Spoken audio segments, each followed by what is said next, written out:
What's good, party people? This is Voodoo in the Woods. I'm according to Woods, and he is former U of MMA champion Pius Ina Lobo, better known as Voodoo Maximus.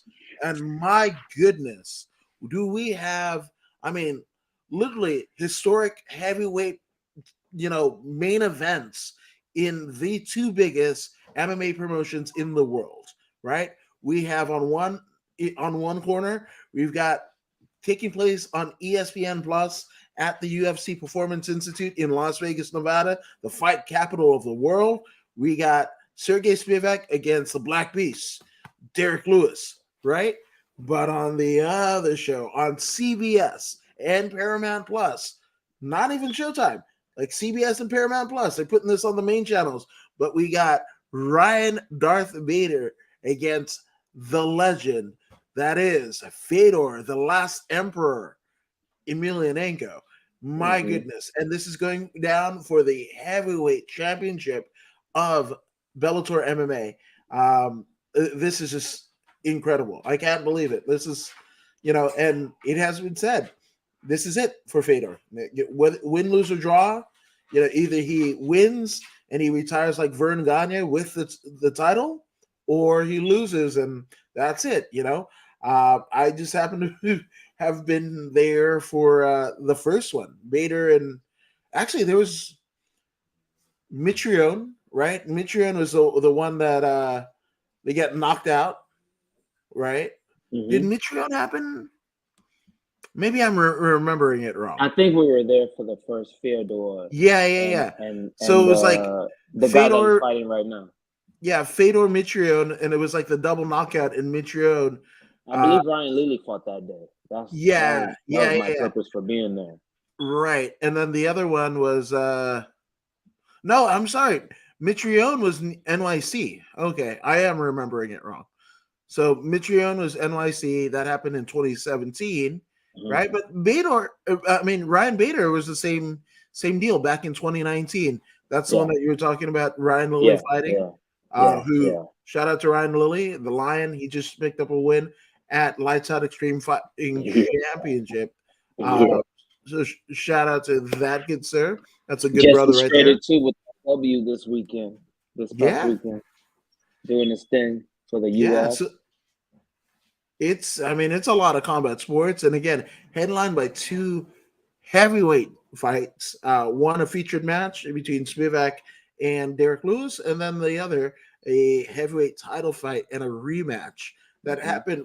The first fight happened at the Forum, and it was the finals of the Bellator Heavyweight Grand Prix plus the heavyweight championship. So Ryan Bader got both belts. Almost a la some of the things that Fedor did in Pride back in the heyday. That's right. The Africans have a proverb. They say, "You sit on shit too long, all sorts of flies will catch up with you there." So, he's been around the block for quite some time, Fedor. Now the young guns are coming, and it's their time to carry on the torch. But the man, I believe, is 46? Yeah, he's up there. 46? Yeah. He held it down for quite a long time. When mixed martial arts was falling, or had fallen in the West, Fedor and other folks picked it up in the East in Japan and raised the pride flag and kept MMA afloat until the UFC was able to rebound. And then all those guys, majority of them, with the exception of Fedor, came back to the UFC, and the UFC is what it is today. Fedor remains the only person of interest that never fought in the UFC. Circumstances, things just never panned out the way they were supposed to. These things happen.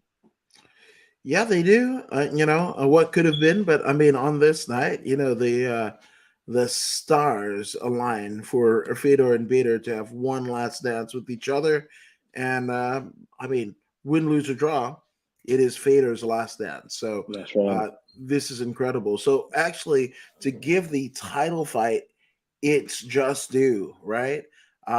We're actually going to review a bit of the UFC first. We're going to touch jump around a little bit, Mm-hmm. and then we're gonna give the Voodoo in the Woods treatment to the Bellator fight happening in the at the Fabulous Forum, the Madhouse on Manchester, as Stagger Lee Marshall used to say, right? The voice of Tony the Tiger, but also WCW commentator Stagger Lee Marshall. It's the Madhouse on Manchester. Hell yes. So starting out with the Spivak Lewis side of the things, right? Mm-hmm. We have Jesus Aguilar against Tatsuo Taira, right? Mm-hmm. That's Mm-hmm. happening in the flyweight division. Mm-hmm. Uh, both guys are pretty much making. I believe they're both making their debut. I could be wrong, but I definitely haven't seen Taira before. Taira, even for a flyweight, 125 pounder, Mm-hmm. he's got power in his hands. And when Mm-hmm. you think about things like that, in that weight division, you're thinking about guys like John Lineker, the great Demetrius Johnson, right? Who short fought so low in weight, but had power in these hands. And Taida actually is reminiscent of the greats I just mentioned. So yeah, that's right off the bat. I'll tell you that right now. Taida is a heavy favorite for a knockout. Which he's done before, right? So on the other side of the docket, we have none other than Jesus Aguilar, right? Now, Mm-hmm. Taida, 12-0. Perfect, Mm-hmm. right?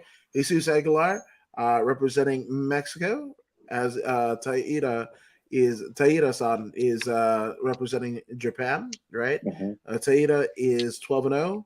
Jesus Aguilar, 8-1. Um, let's see. Oh yeah, Aguilar is coming to us through the Contender Series. He fought at Combate Global and UWC down in Mexico before his UFC kind of debut via the Contender Series, and he has three straight chokes, a unanimous decision, and then on the Contender Series another choke. So almost four straight guillotine chokes for Jesus Aguilar, right? Now, Taira-san, this is striker versus grappler. And not to say that Taira can't get it done on the ground, Mm-hmm. but again, there's some power in the hands. The ground, his knockouts and TKOs at the Shuto Okinawa promotion. So it's striker versus grappler. Uh, Go ahead and take this one. I feel like I'm going to go with Taira, Mm-hmm. um, but you can definitely disagree. I am with you 100%. Like usually, we do not pick against perfection.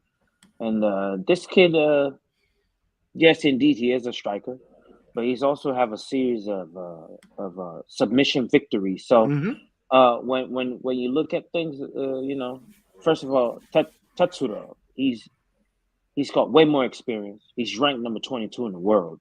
Mm-hmm. You know, and Jesus is just ranked in the U.S. West. I don't know what that means. So I'm putting my money on Tatsuro Taira for. I actually see a stoppage in the third. Okay.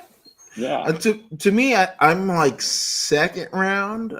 Um, you know, yeah. I'm not even mad at that, man. Yeah, but you could go third. Like Hmm. I just feel like Taira, He's kind gonna of stop him. matches up well on the Hmm. ground with Hmm. Aguilar. Hmm. Um, but I think where Taira might have just a little bit of an edge, Hmm. not too much, right? Hmm. Hmm. Um, is in the stand up, right? So Hmm. that's where I feel like second round, and it could go deep into the second round, right? Could be like a buzzer beater right before the bell, but that's kind of what I see in my head. But there's a Hmm. lot of weird things in my head. We'll see. We'll see. We'll see. We'll see. Going up, we have Jin Yon Park, Yeah. 15-5 from South Korea, against Denis Tilulolin out Hmm. of Russia, who's 11-6. This happening in the 185-pound division. Let's look at Dennis first. Dennis, he is kind of all over the place in terms of his record, right? Because you UAE Warriors, Mm-hmm. he basically beat by TKO Juscelino Fiera, right? And then his UFC debut loses via rear naked choke to Alias Alias Habab Mm-hmm. Kizariev. There you go. That's what I'm going with, right? Mm-hmm. Yeah. And then, but then he has a council bout with the Jamie Pickett, but ends up rematching that. I mean, making good on it, and beats Jamie Pickett by TKO, Mm-hmm. knee to ground and pound strikes. That Mm-hmm. happened just last year in September. Mm-hmm. So that is Dennis's record right here, right? So he's kind of, you know, he trades both wins and losses. Now, Mm-hmm. Jun Park, right, 15-5, the Iron Turtle. He is a little bit more consistent, right? Yeah. We've got, I mean, he's been in the UFC since 2019, but a lot has. It doesn't seem that long, but in UFC years, especially when we had the 2 year lockdown, right? Yeah. Mm-hmm. The fact that he was able to get some stuff done is Mm-hmm. amazing, right? Mm-hmm. His UFC debut, he loses to Anthony Hernandez, beats Mark Andre Barriot via unanimous decision, Mm-hmm. beats John Phillips by unanimous decision, uh, Tafan Nunchukwi, right? Mm-hmm. Majority decision win, right? But then loses to RoboCop. RoboCop, yeah, Gregory Rodriguez, right? Sending TKO. Then he beats Yaboy, Eric Anders, via split decision. Another win, finish actually against Joseph Holmes Mm-hmm. via rear naked choke. And that is his last UFC fight to date, taking place not that long ago, literally October of last year, 2022. Um, I'm I'm going with Park, man. He's a little bit more consistent in terms of his wins. He's got Yeah. both TKOs, submissions, majority decisions. Not, he's got one split, decision in there, but Mm-hmm. it's against Eric Anders, who's a tough Mm-hmm. customer. He's tough to put down. He can take a hit like nobody else. So I'm going with Park on this one. I'm not mad at that, man. I'm gonna second you on that because simply because when we look at Dennis, Dennis is a pretty much a striker. He's a one-dimensional fighter. Every loss, with the exception of maybe his third or fourth match, that was the only knockout that I see in his record. Everything every loss has been by submission. So he is not that great on the ground. But the War Turtle, he's well rounded. He's well rounded. He's not so big, but he's extremely efficient, like you mentioned. So I'm also gonna pick the War Turtle. I mean the Iron Turtle to take this one. I would say take him down and submit him no later than the third round. No, I like it. I absolutely like it. Going up, this is going to be an interesting one because we have uh, the German Mandy Monster Mm-hmm. Bohm going up against none other than Jin Yon Kim, a Mm-hmm. favorite here at the Voodoo and Woods show. But no disrespect to the Monster Mandy, but I mean, she's got a lot more cancel bouts in recent memory, right? In the Mm, last like 3 years than she has any sort of experience, man. I mean, mm, the council bouts that she's had, now Bellator flyweight champion Liz Carmouche, same Liz mm, Carmouche who was the contender for the first women's title in contention in the UFC, that being the bantamweight title fight against Ronda Rousey, right? mm, Um, that was canceled, right, in Bellator. mm-hmm. She's supposed to face Talia Santos twice, Ariane Lipsky, then actually faces Ariane Lipsky and loses via unanimous decision. canceled out against Sabina Mazo, who's no longer in the UFC anymore, right? And then loses to Victoria Leandro, right? So now we go to Jin Yon Kim, right? 9-6-2. It just kind of an all over the place record for Fire Fire Fist. Fist. Yeah, 100%. And Jesus, she's on a 4-fight losing streak. Those being Alexa Grasso, unanimous decision. Meatball Molly McCann, unanimous decision loss. Priscilla Cachueta, unanimous decision. And Jocelyn Edwards of Panama, split decision loss on the undercard of the Juliana Pena Amanda Nunes 2 fight that happened just in July of 2022, and a cancel bout with Myra Agapova, right? And here she is standing across the octagon with Mandy Baum. And I mean, obviously, this is a must win situation for both ladies.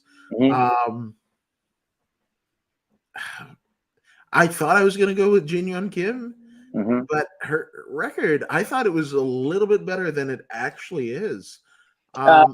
What you remember about her is her prowess. You remember she's a dog. She gets in there. She fights. Yeah. Ain't no bitch in her. You know what I'm saying?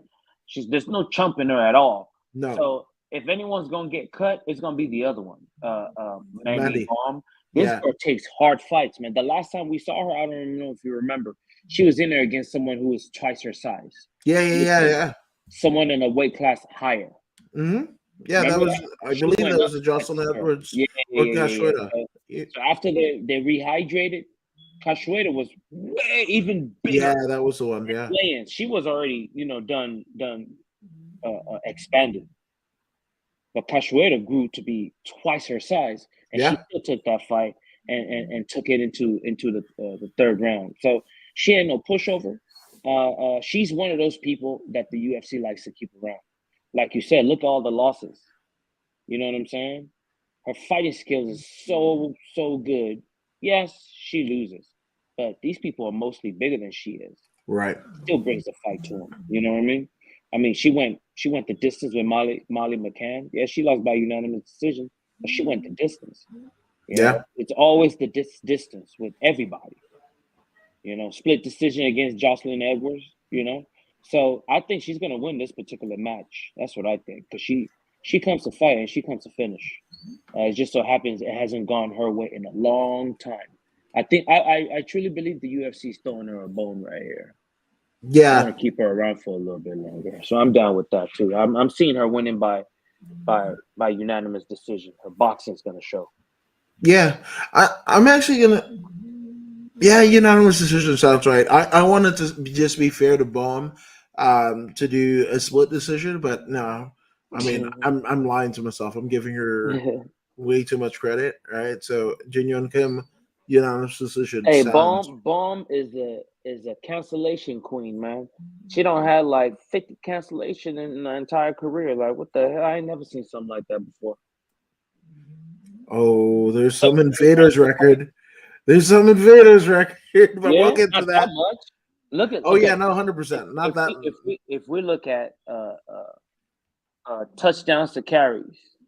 Yeah, if you know what I'm saying, Fedor has way more fights than she does, and her cancellation is the same amount as Fedor's, if not worse. You know what I'm saying? Yeah. So she's only She's 7-2. Look at all the she's got more cancellations than fights. Yeah, you're not wrong there. You can count. So Jin Yun Kim, Jin Yun Kim, unanimous decision win for the both of us. That's a consensus pick. So as we're moving along here, we got Hung Sung Park, a perfect 7-0, going up against Seong Guk Choi, a 6-0. Both representing South Korea, right? In terms of Choi, he was on the road to UFC 1 and road to UFC 5, which is theoretically almost like the Ultimate Fighter. Not quite the concept, but it is something that the UFC produced to basically gain an upswell of Mm-hmm. South Korean talent. Obviously, Choi training at the famed Korean Zombie MMA under the Korean Zombie. Obviously, if you couldn't tell. But yeah, I mean, he's got unanimous decision wins. He's on a 5-fight winning streak. Fairly new in his career, right? His only pro loss is to Steve Ursig, right, at Hex Fighting Series 15, but that was back in 2018. So that is Troy. On the other side of the docket, we have Hunsun Park, perfect 7-0. Right off the back, I feel like it's a Park. Yeah, Peace of Mind Park is getting the win. This gentleman is on a 2-4-6-8 fight winning streak. That tells me all you need to know about that. And Mm-hmm. there's finishes versus, and he competed on Road to UFC, but just different incarnations, different cards than his Mm.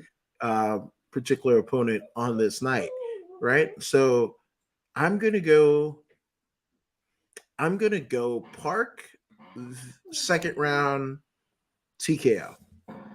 I'm not even mad at that, man. What we have here is a case of a number one versus number three in South Korea. He's number one for a reason, and he's 7-0 for a reason. So Sung Park is my guy too. Kyung Sung Park. Yeah, I like it. So as we're kind of speeding through this one, and again, no disrespect to any of the fighters on either card, but we're doing two cards, right? And as of right now, right? Actually, tomorrow is the weigh-ins for both cards, both Bellator and UFC.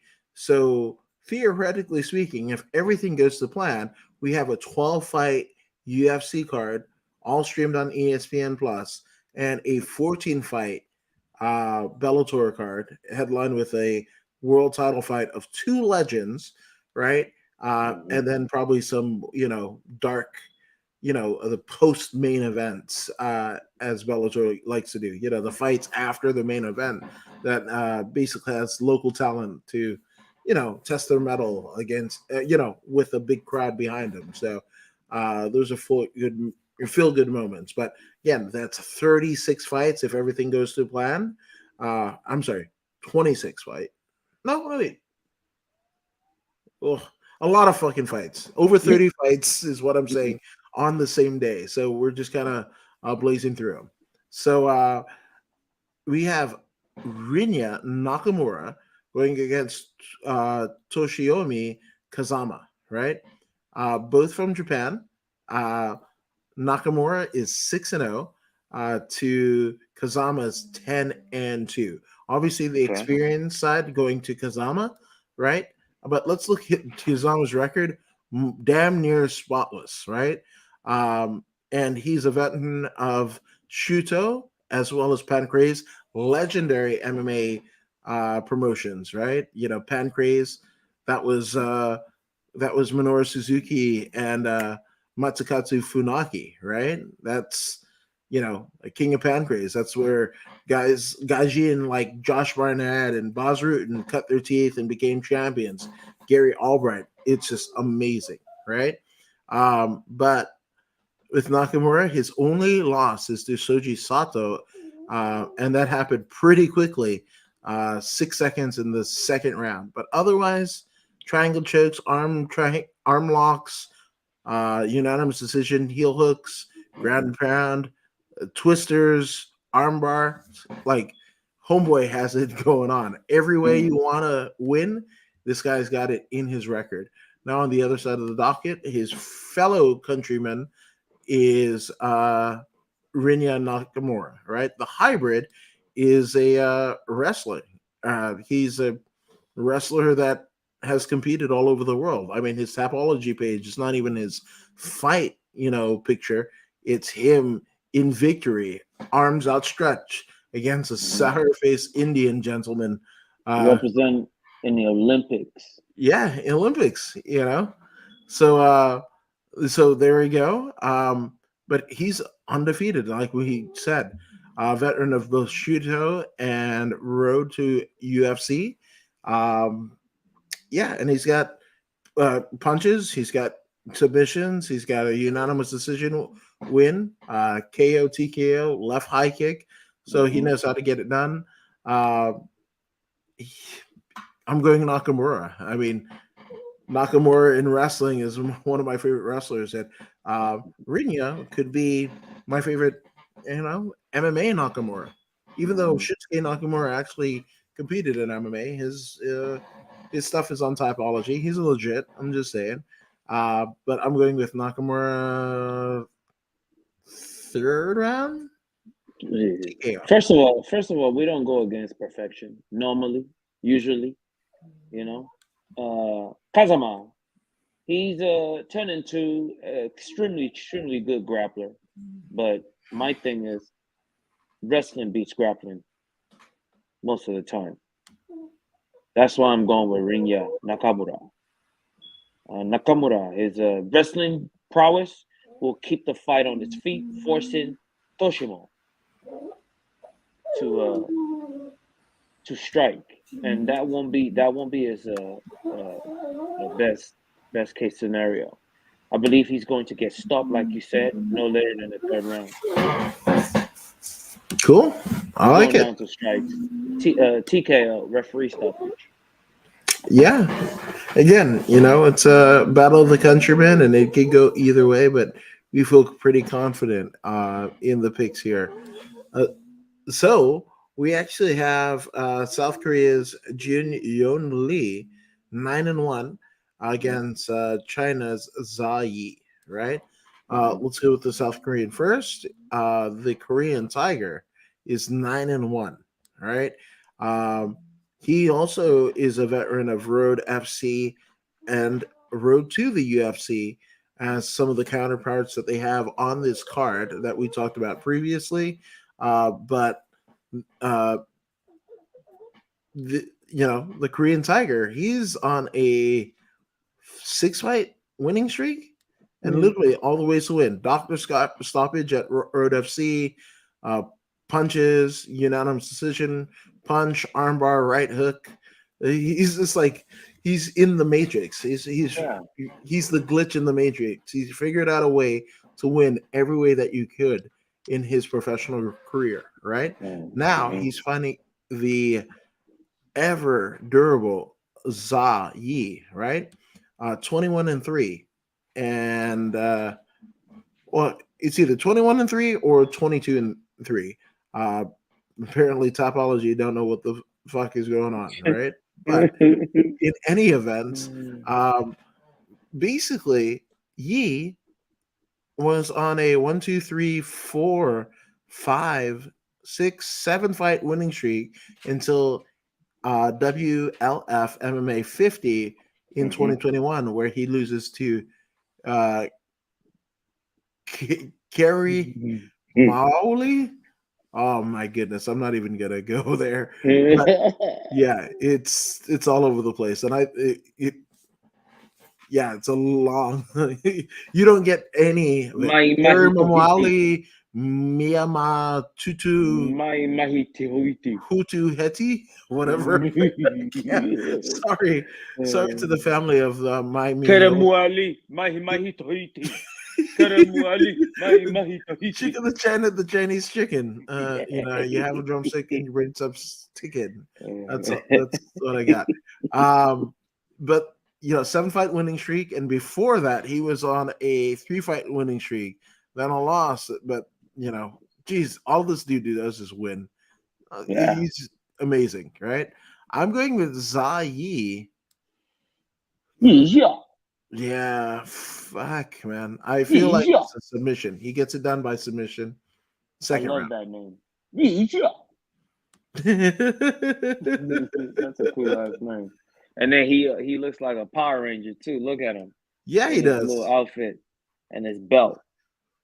Or one of that area's pop stars and whatever. How tall is he? That could be an album. That could be his mixtape. but also could be his name. I love it. Oh Hey, yeah, hey, I think this fella is a very well balanced fighter. He's got a lot of experience, though most of his fights have been in China. right. The amount of fights that I see here and the way he's winning shows me that he's competent. If now that he's branching out and fighting outside of China, I think he'll be fine. I think he'll be fine. At least he'll be fine against Zhong Yongli. He'll be much better than that guy. After all, he is representing China, and he's number one in China. So we Number one got in number China. one in China versus number five in South Korea. I'm going with number one in China. There you go.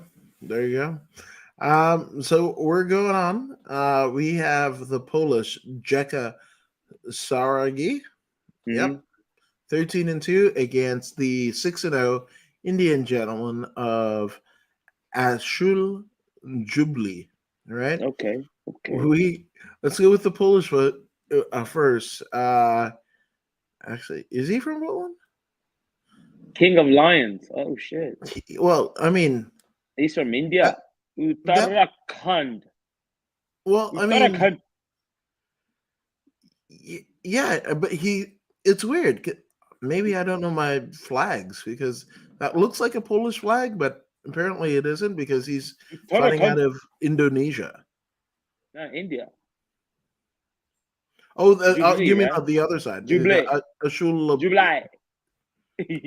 this And guy. to Jubilee. Yeah, yeah. Say that That three guy? times fast. I'm That not guy? even going to attempt. He's Indian, right? Yeah, no, I mean, uh, that's Jubilee, but Yeah. with Are you talking about Jika? yeah, yeah, Jekka, right? Jekka? Oh yeah, that guy. It says Indonesia. Born in Indonesia, Yeah, fighting out of Indonesia. yeah.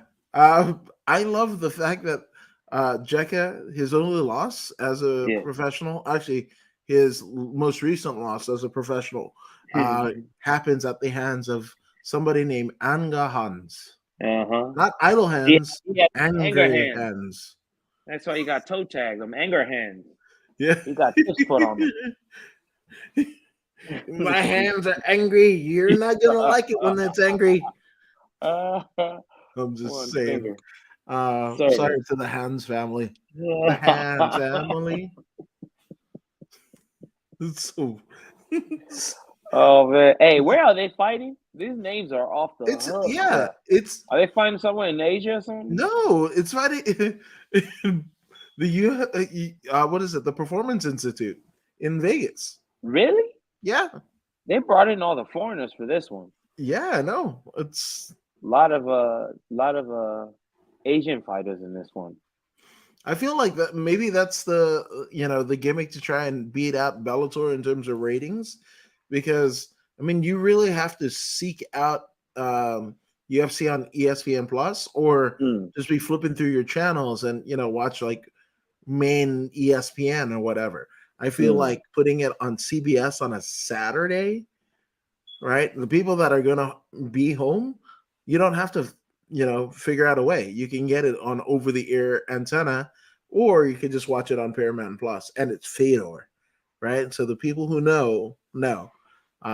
So I think UFC is trying to mix it up and Mm-hmm. tap into markets where maybe they European haven't. market. Yeah, they maybe don't have the Asian development market.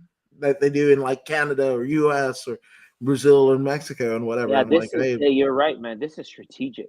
yeah, It's 100%. strategic. You get all of Yeah, it South makes perfect Korea, sense.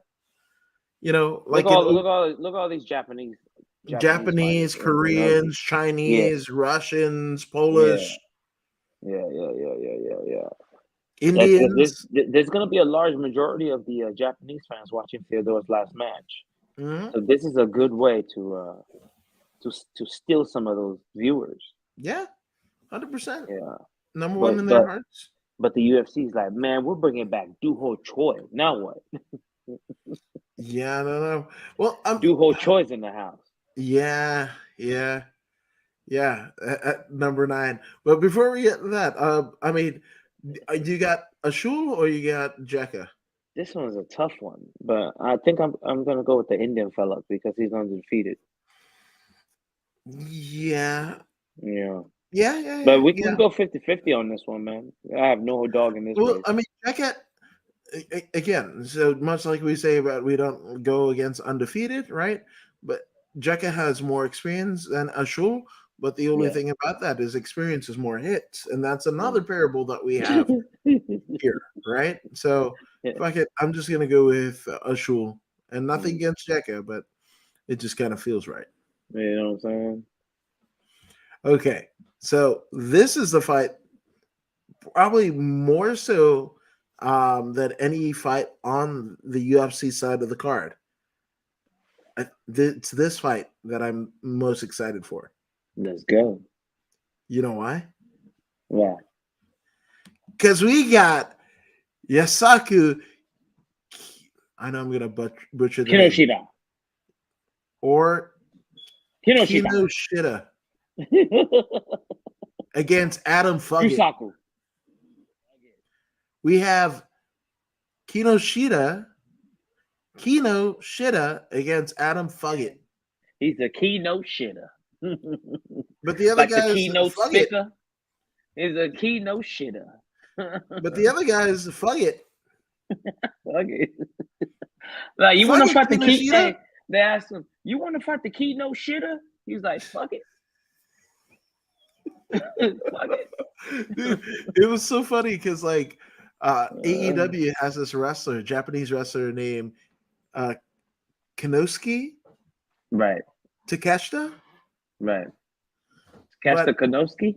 yeah, but like my American brain is Kinosuke Takeshita,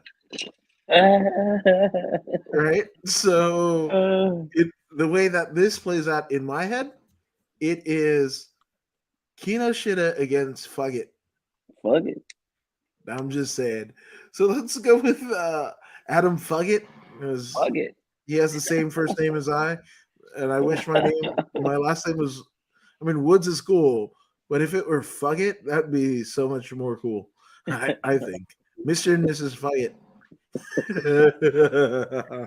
Oh, I'd have a field day with that one. But in terms of Mr. Fuggett's credentials, the last few outings, he beat Devin Brock at Pure Combat Brave for the Battle. Devin Brock is a member of the Movement Boxing Gym down in the South Bay. This is a guy in his first fight in MMA. I mean, first pro fight in MMA. He literally beats the brakes off of Conry Gracie via unanimous decision at the Forum. At the Forum, bro. How are you gonna have your fucking professional debut for Bellator at the Forum and win against the Gracie? The Gangster. fuck? Right? So Gangster.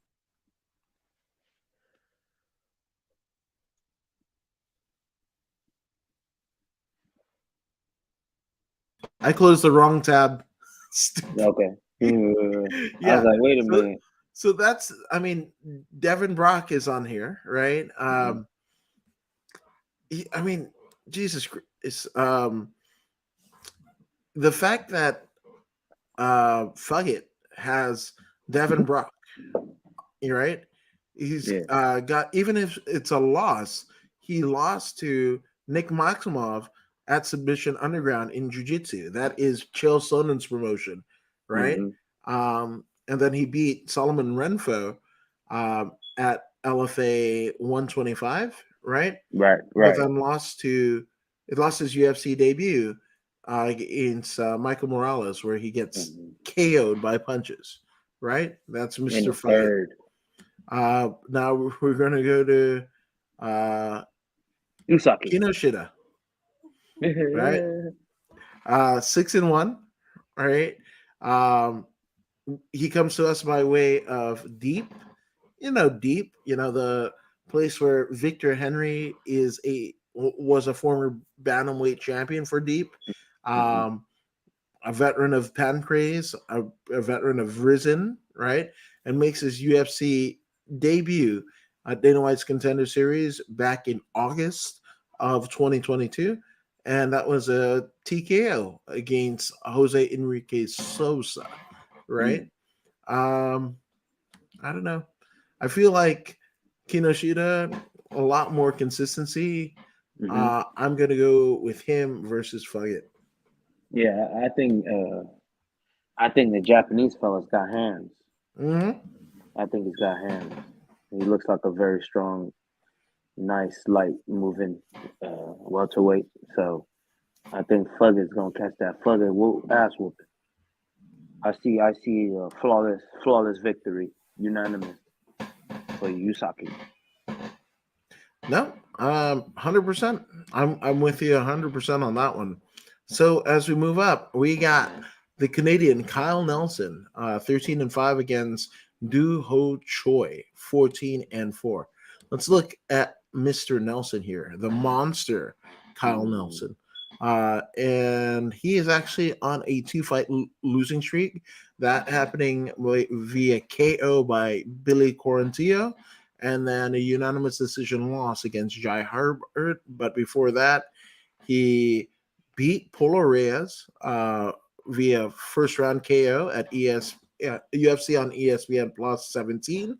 Hmm. But prior to that, he was riding a two-fight losing streak. So win one, lose two. Win one, lose two seems to be the fight acumen, or at least the results of the monster Kyle Nelson. On the other side, we have 14-4 Du Ho Choi, the Korean Superboy. And you remember, we just dig this guy. Even though he's on a three-fight losing streak, look at who these three fights that he lost against, and look at who they are. Cub Swanson, Yeah. Jesus Christ, right? Hmm. Jeremy Little Heaven Stevens, my gosh. Hmm.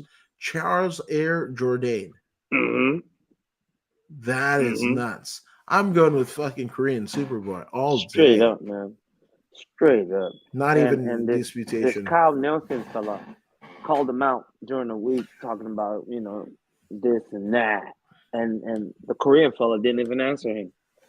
So just on that GP alone, I'm going with the Korean fella. He's like, dude, you're not even worth my speech. You're not worth my speech. Yeah, My hands will do the talking. You're not worth my speech.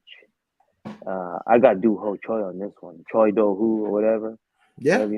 However you want to do it. Choi Do Ho. You know what I'm saying? He's gonna be in the winner's circle for sure. Yeah, yeah, I believe yeah. that I'm with it. myself. I'm with Yeah, it. He's the type of dude that earns Fight of the Night awards. You know what I'm saying? Win or lose. He's that kind of guy. So no, 100%. Couldn't agree with expect you more. excellent boxing. His boxing is top of the line. Hmm. Top of the line boxing. Kyle Nook's about to get served. Now talking about just absolute fucking carnage, right? In the Hmm. heavyweight division, we have uh Biagoy Ivanov going up against Marcian Tybura, right? Hmm. Uh Hmm. Blagoy is 19-4 to Marcin Tybura's 23-7, right?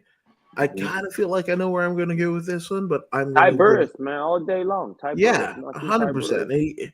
Now, mind you, Hmm. uh, Blagoy is training out of American Kickboxing Academy under It's all the good. great Javier Mendez, It's all good. but I feel like Marcin Tybura is just at this Marcin is juncture.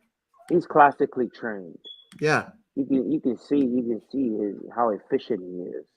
He wrestles when he has to. He goes jujitsu when he has to. He strikes when he has to. He understands. He understands flawless execution. So that's gonna be his edge. He's gonna be a step ahead the whole time. It's gonna be moving real slow because they're heavyweights.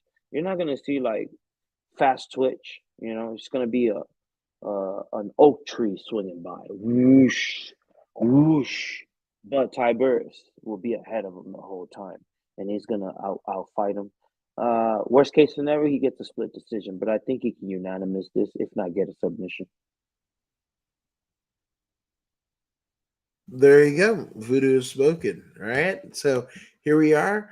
we are climbing up this card, right? But we have the co-main events of the evening. Da Un Jong, Mm-hmm. 15-3-1, going up against Devin Clark, 13-7. Right. Let's look at the American Devin Clark's record so far. But Brown Bear is literally coming off of a loss against Osmat Murzakanov.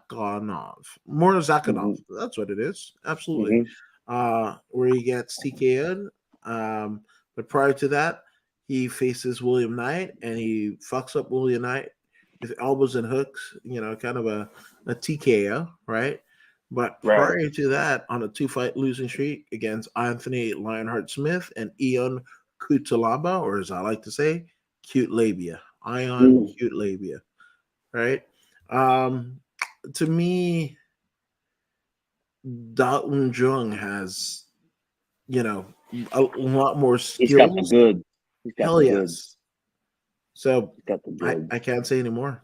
Da Un Yeah, yeah, Jung. yeah, yeah, yeah. Devin Clark tends to be emotional.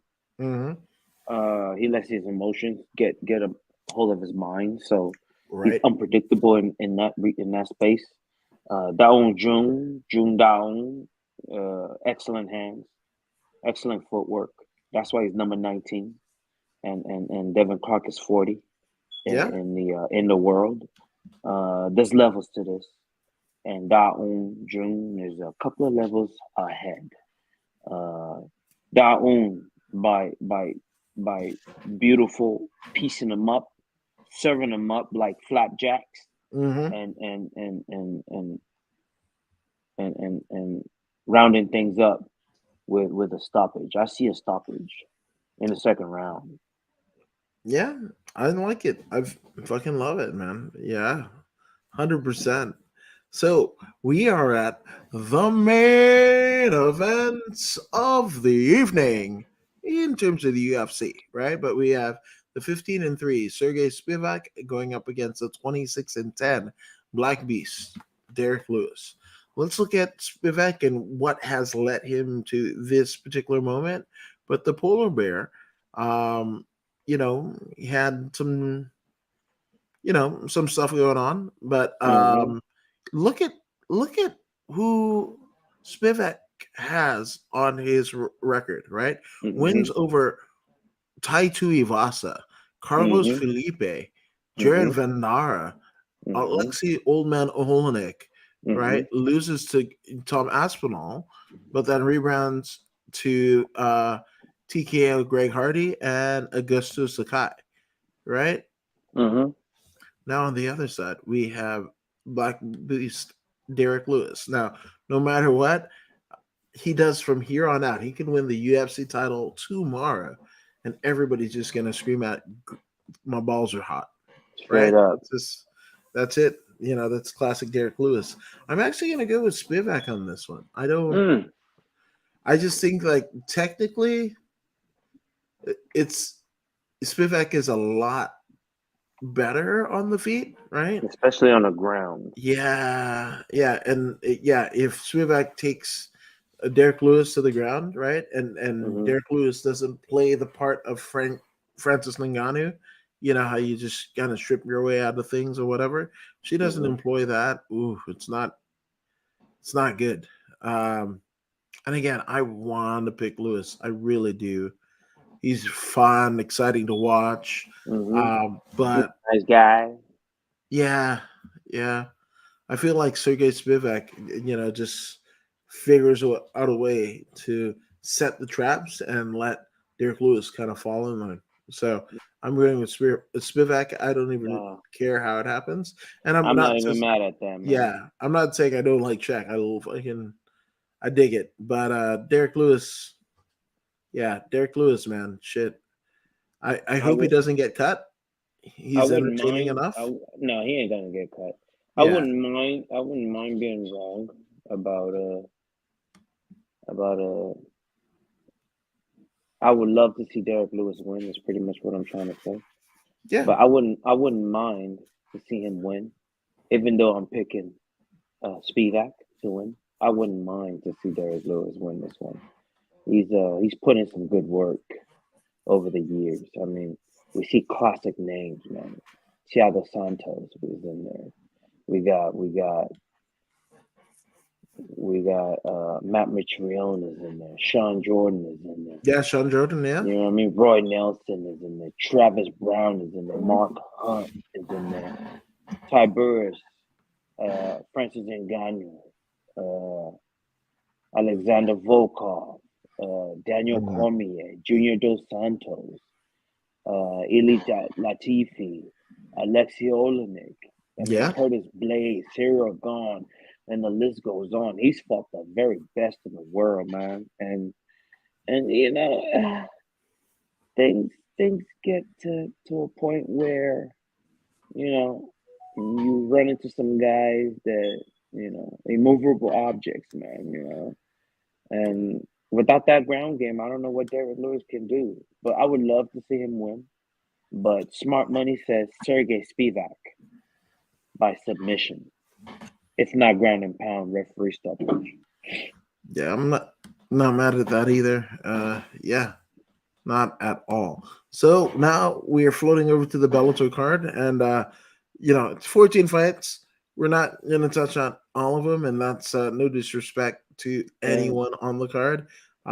It's a long night, folks. But what I kind of want to take a look at the first one. Let's start from the bottom. Okay, cool. Yeah. All right, let's do that. All right, we Well, got you. we got Ethan Hughes versus Yusuf Yeah. Karakaya. I'm going with Ethan Hughes just because he's 3-0. He's American. Yeah. He's an American. Yeah. Okay. Now in identical records, we have Isaiah Hokit. Yep, he's Hokit. Going up against Peter Ishiguro, right? Yeah. They're literally tied in terms of their record, 2-1 for both of them. So this one, I feel like it's just like it's definitely a coin toss, right? I'm always gonna go for that wrestler, bro. I got Okay. Isaiah. So Hokit. Oh yeah, man, all day. Okay. All right. I dig it. Just on general premise, I'm gonna go Peter, what have you, but I'm not mad if Isaiah wins at all. Just, damn, ouch, ouch, Jesus. So we have Jornel Lugo 8-1 against Jalen Bates 6-0. Okay. Right. Let's look at Ugo here. Ugo A1 is his moniker, right? But he basically in his last fight lost to Danny Sabatello, which is wild as shit. That's a MMA trivia question we're waiting to happen, right? And then Brian Moore is here. Bellator 275 is where what's his face? Jornell beat him, right? Via unanimous decision, right? Oh man, I don't like Sabatello, but I feel like Jornell has a better record. But even Jornell lost to the aforementioned Danny Sabatello. I really don't like Danny Sabatello. Like, I wish I don't know, like a chatbot AI or whatever would figure out a spell to kind of cast him out and put him somewhere else. Like, that's it. I just don't. He's one of the greatest drummers, but like, I don't. Yeah, it's not good. But Sabatello, let's see who else he's got. He's got Casbell, Keith Lee, Kevin Lee's brother, right? Jornell Lugo's got a pretty legit, record with some names on here, right? And I think that's why he's going to get my pick, right? Even though Jalen Bates, perfect 6-0, right, is the new breed, but Devin Jackson, just and again, nothing against any of the people that have faced Jalen Bates, but there's nothing too outstanding. Um, yeah, so I don't want to be the bad guy, but fuck, man, like Hey man, somebody's got to be the bad guy. yeah, I yeah. got Jalen Bates on this one, man. New You got breed. I Jalen like Bates, that I got name, yo. Jornell. I like that name, man. New breed. He's undefeated. Okay, There's something about him when I look at his picture. Something he believes. He believes in his style. He believes in his grappling. He thinks he's top notch. And I think against Jornell, he's gonna be successful controlling position and taking the fight to the ground. I see that happening, and I see yeah, him winning by points. Not a finish, but by points. yeah. I'm I dig it. I fucking dig it. Now this one is interesting. We have the 9-2 Nikita Mikhailov going up against the Wolf Deron Caldwell, 14-6. Um, let's look at Nikita. Nikita um, was on a 5-fight winning streak until Okay, she goes to Bellator and loses a unanimous decision to Enrique Barzola. Right, in his so third there's fight. that. Now on the other side, and I feel like I'm going this way, is former Bellator World Heavyweight Champion, the Wolf, Darion Caldwell, Mm, a proud practitioner of catch wrestling, and yeah, man, it's amazing. Now with Darion Caldwell, he hasn't had the best record as of late because he loses to AJ McKee first at Bellator, then Leandro Higo, right? mm-hmm. Enrique Barzola. Oh man, I really dig fucking like Darren Caldwell has always been pretty cool. Mm-hmm. I hate picking against him, but I feel Mm-hmm. like Nikita, it could be his night, a star shining, as a star making performance. I think that's what happens. Do I want it to happen? No, but it is what it is. So, um, yeah, Enrique Barzola, hell yes, give us a holler, And give us a holler. it seems Nikita has youth on his side too. Yeah, Yeah, that's a he's pretty got youth apt on his side. assessment there. Yeah, he's shorter by 2 inches. Yeah, Uh, yeah, he's younger. younger, He's faster, younger. stronger. Yeah, Yeah, not by much though. no, They seem pretty even. yeah, yeah, Actually, but but no. We have 90s and 80s. yeah, there might have The been Wolf some like was born in 87. The other fellow was political born in muckraking. 98. The new chicken Yeah, place yeah. on Brown Boulevard. I got to try it and everything like that. But everybody in LA says that, and everybody in LA fucking is there. So there's that. But the It- Wolf, a former. sorry about that. Sorry about that. Oh no, you're good. This is the kind of match that I think we need to consider damage. You know what I'm saying? Caldwell, he's been in the mix with some pretty serious dudes. Now, is damage a factor in this match? Though he's got more experience compared to Nikita. I want to consider his damage to Darren Caldwell of going to be a factor in this match. Accumulated damage over his career. Is that going to be a factor, given the fact that he's 35 and this kid is born in 1998 or whatever? So that's going to need to be considered when making a decision here. But who are you going to say you were picking? I mean, on general premise, I feel like Darian Caldwell, and this one Mm-hmm, I'm going with my heart. mm-hmm, Um, yeah, he's given so much to the sport. mm-hmm, mm-hmm. He's one of those like Jacob Bainey pinnacle guys with King Mm-hmm. Bobby Green and fucking what's the homeboy that talks too much when he fucking fights? Trailblazer, Hall, Kevin Holland. Holland. Yeah, Mm, yeah, yeah. That's that pinnacle. Like Ontario. 10 East. mm, Bad hombres out there. So mm. I'm just gonna do that because he's always been nice. So I feel uh, you on that though. Caldwell unanimous decision. Okay. But if you told me the opposite happened, I'd be like, yeah, I could see that too. Okay. You can go ahead and vote with the heart. I will vote with the Nikita? latter. With the latter. I'm Yeah. gonna go with Nikita. I think the youth is gonna make a difference. That's just my honest guess. No? Uh, the youth is gonna make an. They're gonna both stand. There won't be much ground activity. It could present itself. I mean, we saw it in the Izzy fight and Poitin. So there's a good chance it could happen here too. But I think Nikita is gonna edge him out with a split decision, unfortunately. But we'll see. We shall see for Hmm. sure, right?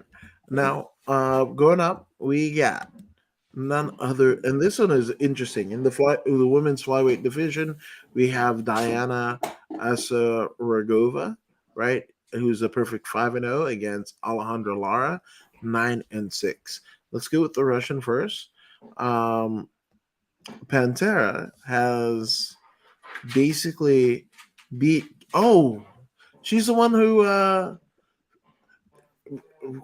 original person um, fell out, and then Kira Batara, formerly of Combate Americas, now Combate Global, she Hmm. stepped in and lost by unanimous decision, but that was Hmm. like not even 5 days notice, right? So Yeah. there's that. So the fact that Azarova, Hmm. I mean Diana basically has a just a way to win. Um, it makes her interesting. Now Hmm. on the other side of the docket, we got Alejandra Lar, and Alejandra is very tribal, tribalistic in terms of her fight approaches. Azul. Hmm. Yeah, man, she wears the battle paints of her country, her home country. Hmm. Um, I dig it, man. But unfortunately, the only wins to come her way um, in Bellator is against Lena Hmm. Ochimenikova, right? Hmm. Taylor Turner, Vita Artiega, right? Hmm. Hmm. That's a big one, right? That's at least with Vita, it is some title aspirations that have happened already, right? Mm. So I respect the standing up for your culture and everything like that. Hmm. So with nothing else, no expert analysis. Not that I would be the person to do it, Hmm. but I'm actually going to go with Alejandra because the tribe things, man. If she could bring attention to what's going on in her community, then so be it. I dig it. Mm. Yeah, I'm gonna go with Avsaragova on this one. Okay. It's really hard to go against perfection, especially under the current circumstance. Yep, definitely different rules of engagement here than it was Definitely. once before, even a couple of years ago. Now we have uh, a friend of Josh Barnett, Carl Albrechtsen, right? Hmm. 13-4 going up against 7-1 um, Grant Neal, right? Hmm. So we're looking at Carl first, right? Hmm. And his most recent fight, it was a loss to Carl Moore where Mm. he gets rear naked choke. Mm. But I mean, his first fight in the real annals of MMA history, he became whole when Bellator 231 happened. Right? He might have Hmm. not had an arena, but you know, give it to the Chili Peppers, they'll figure something out.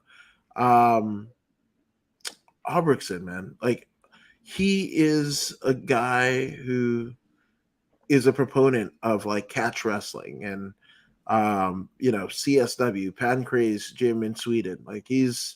He's been there, right? Hmm. Even has a win over Vladimir Matushenko, Hmm. right? Uh, but Grant Neal, I feel like he's got a little bit. I mean, obviously, 7-1 to me is a little bit better um, than Albrechtson's record, but Albrechtson could pull something out and prove everything that I'm going to say right now absolutely wrong, like horseshit or whatever. Mm-mm. But I'm actually going to go with Grant Neal because Mm. we got Tyree Fortune. He's a beast.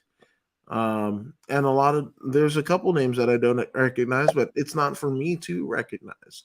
Mm. Your art and your volition have carried you to this particular juncture. So I'm going with Grant Neal, man. Grant Neal seems to be a very good grappler. Uh, he's going up against a catch wrestler pretty much, and Carl Albertson. Um, will he be able to catch him? Will the catch wrestler's wrestling takedown defense, be sufficient to keep this grappler Grant Neal off of him? I'm not sure. I'm not sure. I think I might go Grant Neal as well, man. Okay, all right, I like it. Mm-hmm. Absolutely like it. Now we've got my dog being an asshole. That's what we Mm-hmm. got. But we've got Max Roshkov, Rated second R, one. The the rated rated R. R superstar. Is that really his name? Oh Rated my R, man. god. Oh, he's a wrestling fan. No. How could I pick against that? Uh, yeah, fuck it. I'm going with Max. You're a wrestling fan? Cool. Fuck it. That's all we need to do. With a name like that, you win, Max. He really And you're a does. wrestler. I'm down for wrestlers all day, man. All Yeah. day. Wrestling is the new foundation of mixed martial arts. It's not jujitsu anymore. It No, not has at all. evolved to wrestling. And Max seems to be a very good wrestler. He's going to be going in there against is that a Polynesian? CG? Is he Polynesian, this fella? Hmm. It's from Sacramento, Team Alpha Male. Yeah, but I mean, Mm. he did wrestling all over, right? But like, Hmm. yeah, he's essentially made Sacramento his home base. Oh, I remember this guy. He's the one that just got front choked by Usman, no Magomedov. Yes, Yeah, that's I him. remember that dude. That is him. Yeah, yeah, yeah. Back in July or something like that. Hmm. Yeah, yeah. Even still, I still have a Max in this one. I have Max. I think Okay, Max will finish him. hell yes. Yeah. Yeah, I'm gonna go second round submission. That's what Yeah. I'm going. I see a back take. Okay, hell yes. Now we've got a battle of the undefeated. Okay. Literally, somebody's O's got to go. We have Hmm. Ali Aziev, perfect 9-0, going up against Sean Murray, uh, and Steve Murray. I'm sorry. And this one is going to be kind of weird. Now with the Russian cat, he basically um, up until he fights at PFL, right, in 2019, he's almost exclusive to his native of Europe, right? Fighting at Yeah. Fight Nights Global.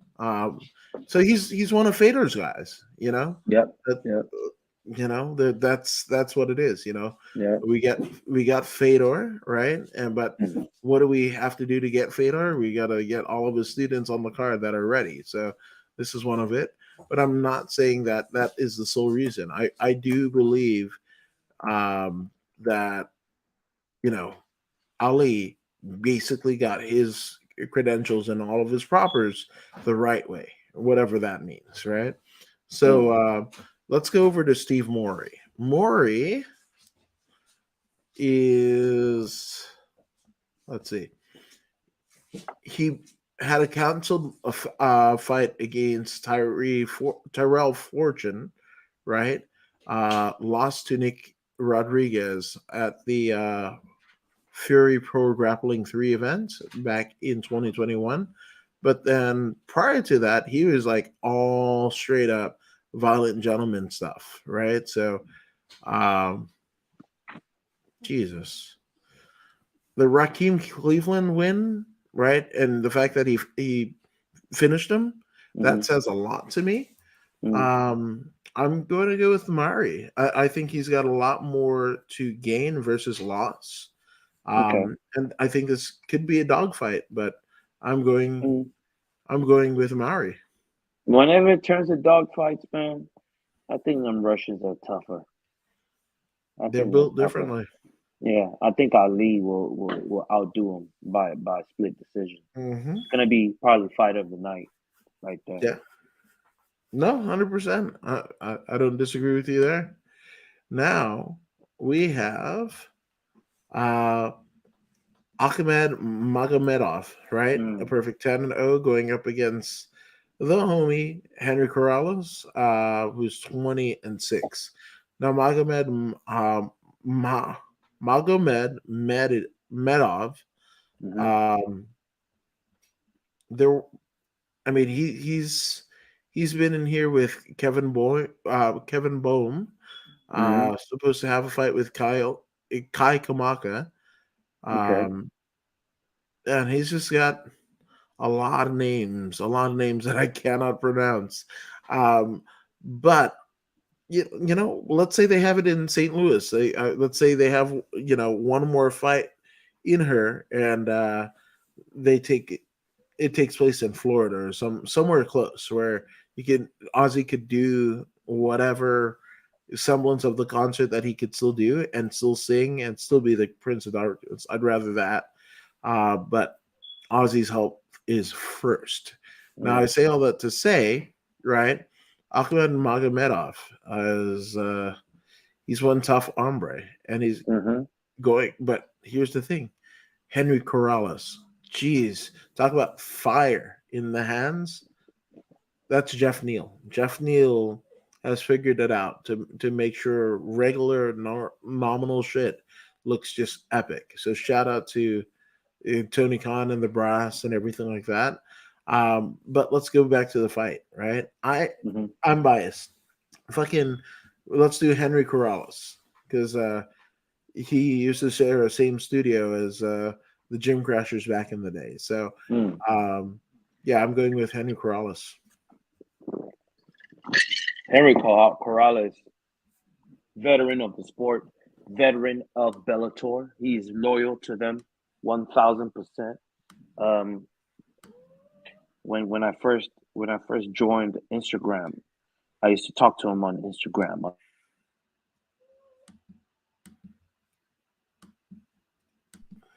But he's going up against Magomedov, Mm-hmm. one bad Russian, man, an undefeated Russian, one bad, mean-looking, undefeated Russian. Oh man, it's gonna be a tough one. This guy's from Dagestan. His wrestling's gonna be on point. His chin might not get touched. Depends on what Corrales' counter striking is like. But I don't think he can touch Magomedov on the striking tip. And when it goes down to the wrestling, because it will, I don't know if he'll be able to keep up. I don't know. I don't know if Corrales will be able to keep up. I love Corrales, but smart money says Ahmed Magomedov, especially that name, the Magomedov. You know what I mean? Them name right there, that bloodline, that Magomedov bloodline. Anything dove in it, watch out.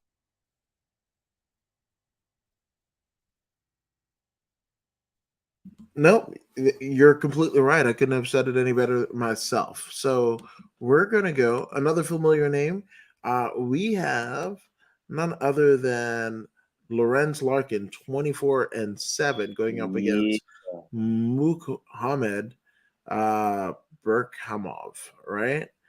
Lorenz Larkin. Fuck. I mean, what are we doing, right? Yeah. I think it's pretty safe to say in terms of just optics, the re yeah, just in terms of optics, like I just feel like Lorenz Larkin, he was one of the most touted prospects, right? And then he comes to Bellator and has done little to nothing, little to nothing. Yeah, man. I fucking just that's it. I got fucking Larkin. He's a SoCal guy. Um, his haircuts are weird, right? Mm. Am I the only one that thinks that? Like he reminds me of the motherfuckers in High School High that had little micro machines running and doing a police chase around his cornrows and shit like that. Not to say Lorenz Larkin has cornrows, but I'm just saying, all right? Um, but he's a badass fighter. So I'm gonna go second round TKO for Lorenz Larkin. Lorenz Larkin, Lorenz Larkin.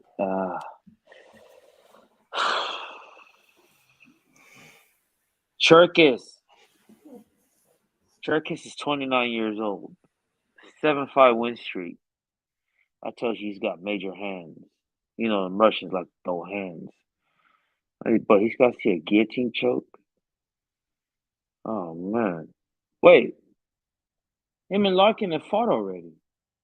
It was a no contest. Elbow to the back of the head in the first round. Mm-hmm. Oh, so this is a rematch. They're running it back. Yeah. Yeah. But this guy's got a lot of canceled bouts as He well.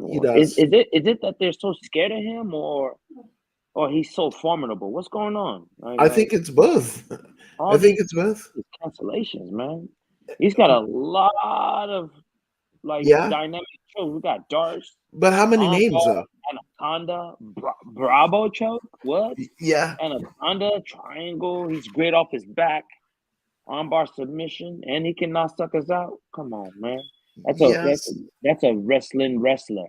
Yeah. A It's a wrestler's wrestling wrestler. Russian. Hell yeah. It's a wrestling Russian. Yeah. Larkin, he's got very good stand up, and he's got very good takedown defense. Whew, I'm with you on this, man. I'm going with Larkin, man. He's a Okay. bad dude. He's a bad dude. Make you want to say, shut your mouth. Yeah. Bad dude. Um. Next up in the 170-pound division, we have Dante Shiro, 9-4 Mm, against Neiman Gracie. okay. Uh, yeah, I almost feel like it's a Gracie, foregone man. conclusion. It's a Gracie Gracie. all day. Yeah, Gracie Yeah, all day. Dante Shiro. He first of all he looks too small. He's a welterweight. You know what I mean? He's a hmm welterweight. Record. I don't know anyone who he's fought. I can't pick out one person and say, "Hey, I know him." No disrespect, but I just can't. Uh, yeah, I mean, he's been at Bellator for at least three fights. You know what I'm saying? Cage aggression, all this good stuff. Uh, I think they're serving him up to this Gracie, man. They're serving him up. Yeah, they're both in the same weight class, but this guy trains with Renzo Gracie. He, that's a tough one, man. I'll just flip you a coin on this one, brother. What do you think? I'm gonna say Gracie. Okay, Gracie, it is, man. Yeah, No, yeah. no, no, no argument. No. I don't know either one of them like that. You know, I don't Okay. follow them like that. But I do know Naaman Yeah, Grace. I know him for sure. yeah. And there ain't a lot of Gracies out there fighting. You know, Oh yeah, they're 100%. And making they're training. making they're making survival videos. The Yeah. ones that should be fighting. Dun, dun, dun. I don't know, Arrow Hawani. We're not looking at you. Duh. But what we are looking at is none other than a featured fight. Former Bellator champion Brennan Ward going up against the sleek sheet Sabah Homasi. Okay, Yeah, okay, looking like I don't know, a riffraff or some shit. okay. But Homasi, his last two wins against Jaleel Willis Okay. and Macon Mendoza, which um, the Homasi family were like, yeah, that's what we do. We fucking rule We shit Homasi, all the homie. time, all the time. And 17-10, that's not a bad fucking record to hold, right? Now on the other side of the docket, we got somebody who everybody's come to know is my husband, Johnny Alban, and he used to get um fuck, I lost it. Anywho, we have Sleek Sheet, right? And Yeah. he's an enigmatic motherfucker, right? Mm-hmm. And Brennan Ward at 16-6 is a former world champion. Um, I think Sabah has a lot of charisma to the extent where he's just barely tapping into it. I think he's going to be somebody that Bellator would want to, um, attach their wagon to. Now, yes, he is on the older side. He is 34, Mm-hmm. but Jesus Louises, I mean, he just outworks people, and looks good doing it, right? And so uh, I'm going with Sabah. Mm. I want to go with Ward because of that world title, win before, but yeah, I'm gonna go with Sabah instead. Well, they both have something in common, which is getting knocked the fuck out by Paul Daly. Mm-hmm. Yep. Uh, 100%. Sabah is on a 2-fight win streak. His opponent, I believe, same thing. So Yeah. who wants it more? It's like a 50-50 type thing, and it doesn't really matter. But Ward has been like you said, he's a former champion. Uh, there's something about that champion spirit. You know what I'm saying? Yeah. I can split you on this one. I'll go Ward on this one. Okay.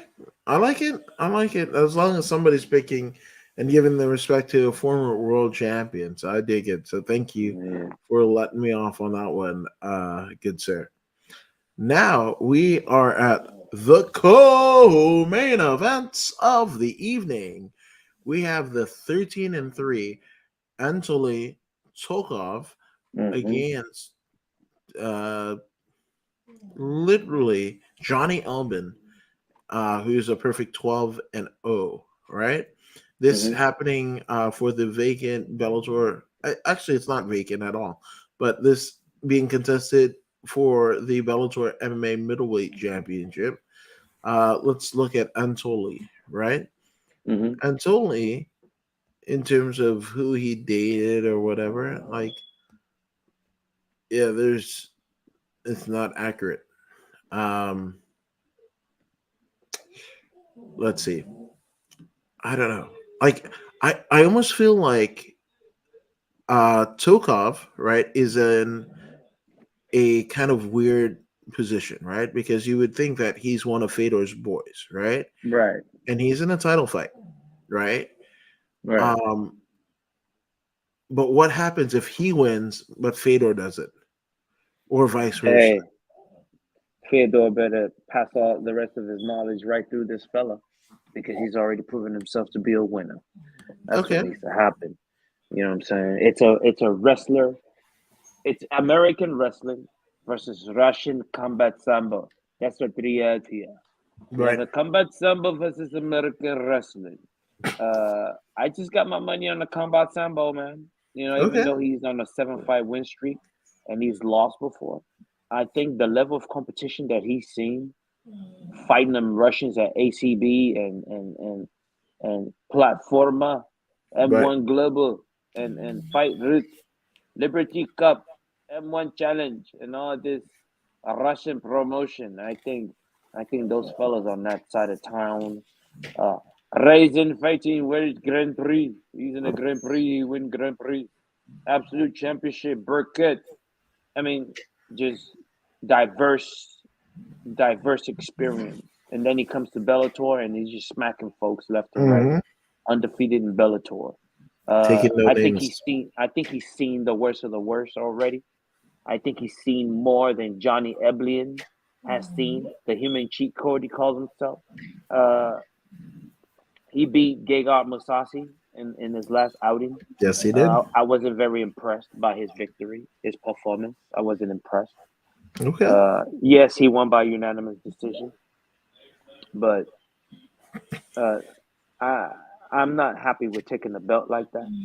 You know, I'm Yeah. not happy with the way he won. He pretty much laid his way to victory. You know what I'm saying? I didn't see him like dominating anything. But none of that's gonna happen this time around No, I don't think so. because the Russian is gonna defend and make him stand. He's gonna break him. I must break you, like Drago said to Rocky.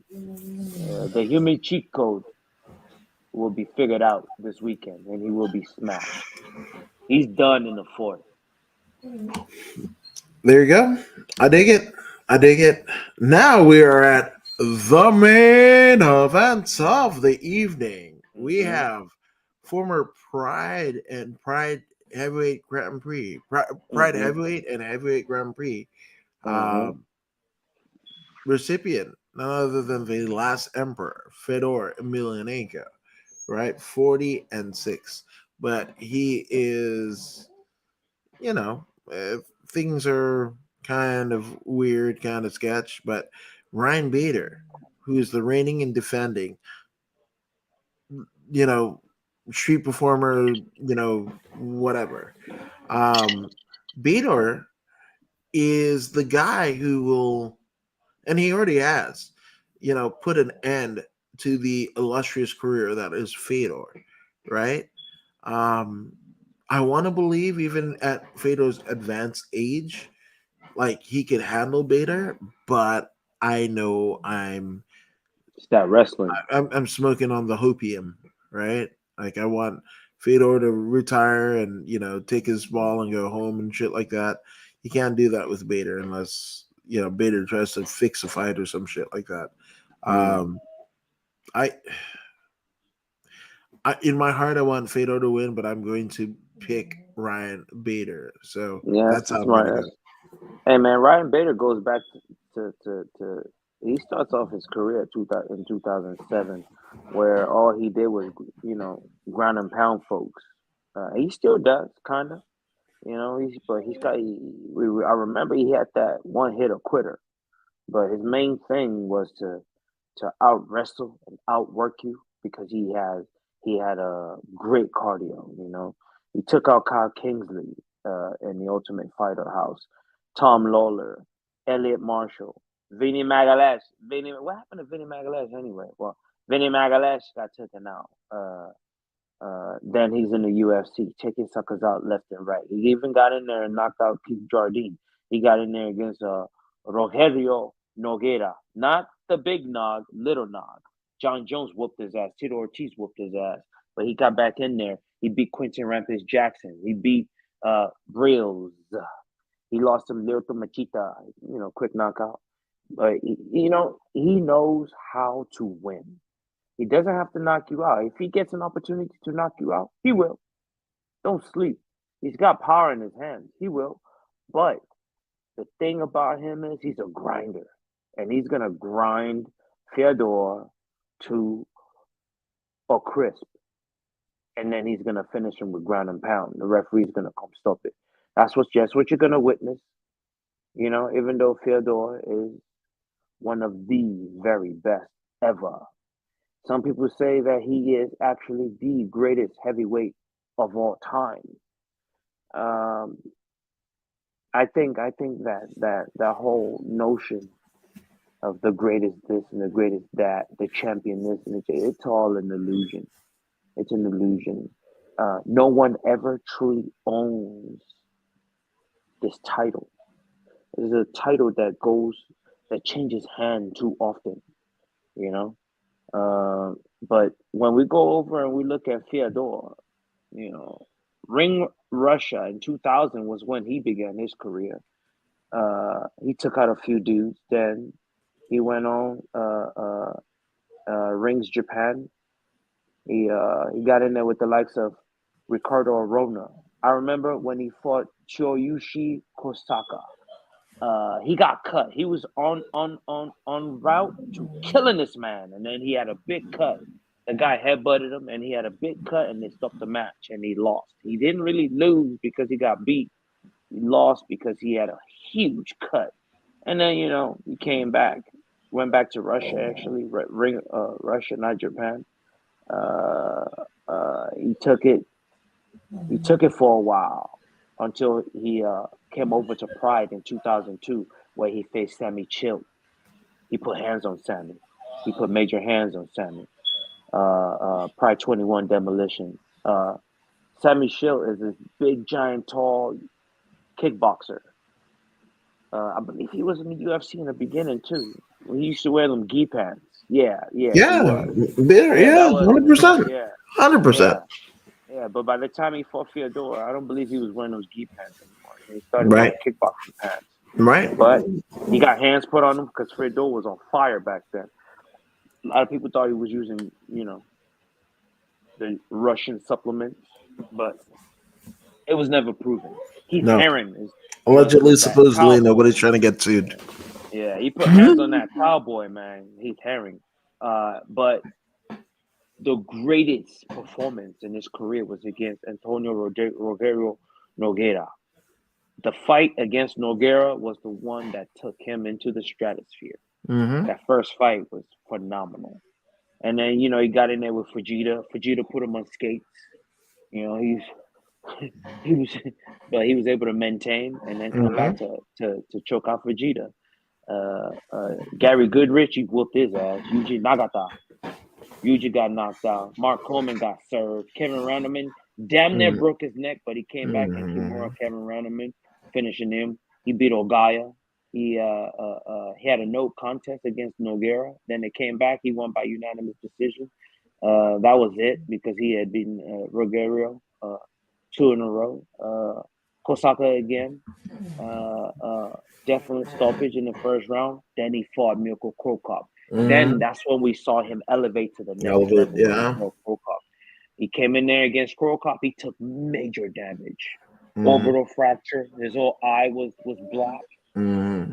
His eye was black, but he did what he had to. He came and he defeated Krokop. He outlasted Krokop. And Yeah. then he had a sideshow match against the Zulus or he home. He took him out in no time. Right, He came right. back, Yeah, yeah. yeah, came back and armbarred Mark Coleman, beat Mark Hunt all in the first round, except Mark Coleman. Mark Coleman in the second round. Matt Lindland took him out. Yeah. At Bodog, remember Bodog on the Bulldog beach, fights, man. and then Shit. he went back to Japan and he fought another one of those freak matches. He fought Mm-hmm. Hangman Choi, a big 7 foot tall fella, took him out, and then Affliction. They opened up Right. Affliction. Yeah. He took That was out supposed to be Barnett and fucking Fedor. yeah, he took out Tim Sylvia real quick. You know what I'm saying? He took him out real quick, and then he got in there against Andrei Orlovsky. Orlovsky Mm-hmm. was piecing him up, and then Orlovsky did some flying knee of some sort, and then he Yeah. just clocked him with an overhand, knocked Yeah. him out before he even hit the ground, man. A little combat sample against Shinya Aoki, Josh Yeah. Barnett bout got canceled in 2009, but Oh, really? yeah, but he grappled against Gregor Mousasi, finished him off. Brett Rogers knocked him the fuck out.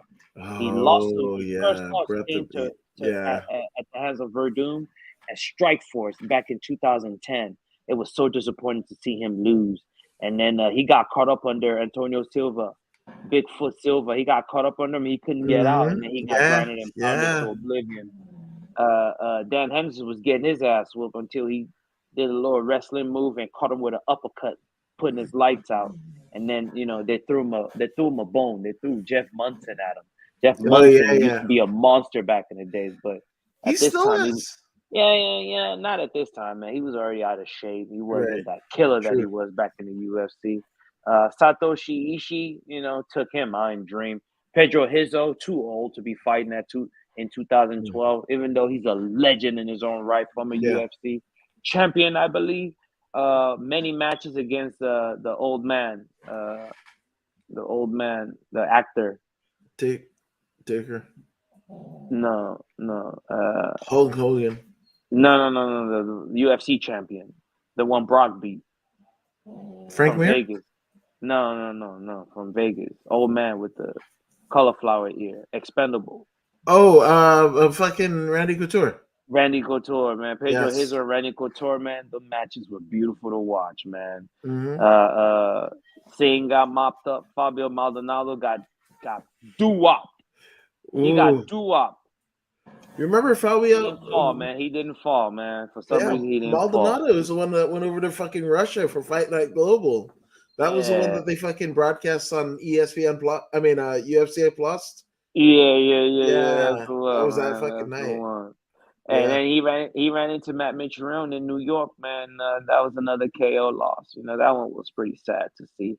Frank Mir got taken out. Chael Sonnen, the best promo in the world. You know what I'm saying?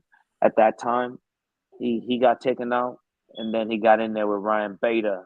Bader hit him with that wrestling rope. No. He threw one punch. I remember. It was just one punch, and he just put him out in 35 Yeah. seconds. That's Yeah, right. it was like It fucking bounced wax around paper. for a bit. It bounced around for a bit. He just threw that Hmm. overhand right. Boom. Landed on. He Yeah. just knocked him clean out. Ryan Lilly fought that day too. I remember. Hmm. You know. Against But then Mooka he came. Barnes. Yeah, he came back and he fought Quentin Rampage Jackson. Knocked his ass out. It was pretty sad to see Mm. fat ass Quentin in there. You know what I'm saying? He went down to the right cross. Tim Johnson went out to the right hook. And Ryan Bader's about to get that second run back, man. If Bader wins, it's all over with. If Fyodor wins, it's over. But the championship will be vacant. That's the thing, right? So Right. Bader will have to fight someone else, maybe the number one contender behind him or whatever. They'll figure that one out. But it'll be nice to see Fyodor win. He's got an illustrious career. He's beaten some of the very best ever. He's been Ever. in 4 different promotions. I Yeah. mean, if not more, you know. And he's just been a model fighter. He's been a model fighter. Yeah. Self-respect. Doesn't He say did much. doesn't say much, man.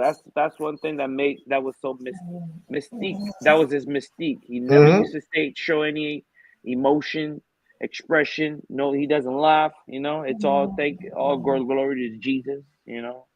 He's a God fearing man, father of However couple of many. kids.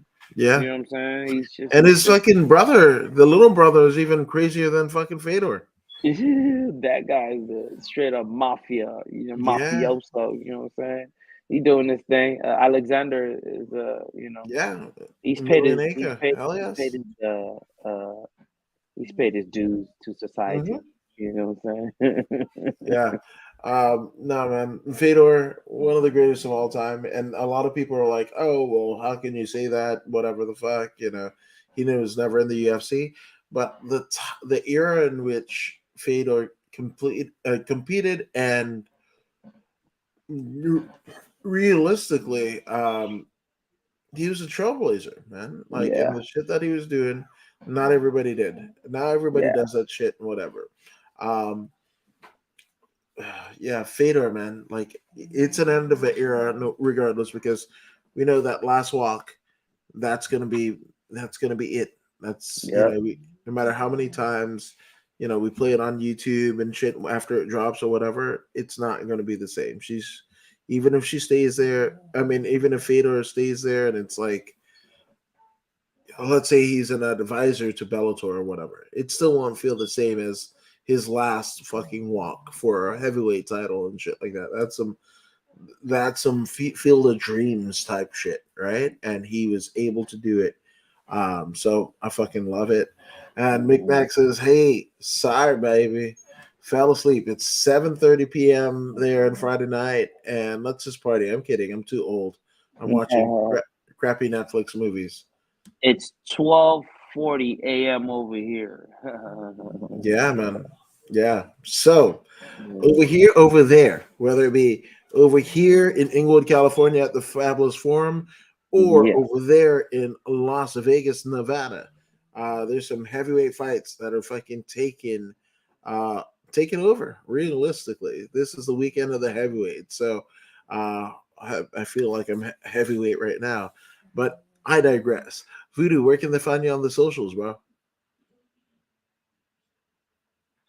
That one's quite easy. You can find me on YouTube, Voodoo Maximus, Instagram, Facebook page, Voodoo Maximus, and Twitter, Voodoo Maximus. Don't have the blue check yet, but I'm working on it. There it is. Work, work, work, work, work, work, work, work, work, work, work, work, work.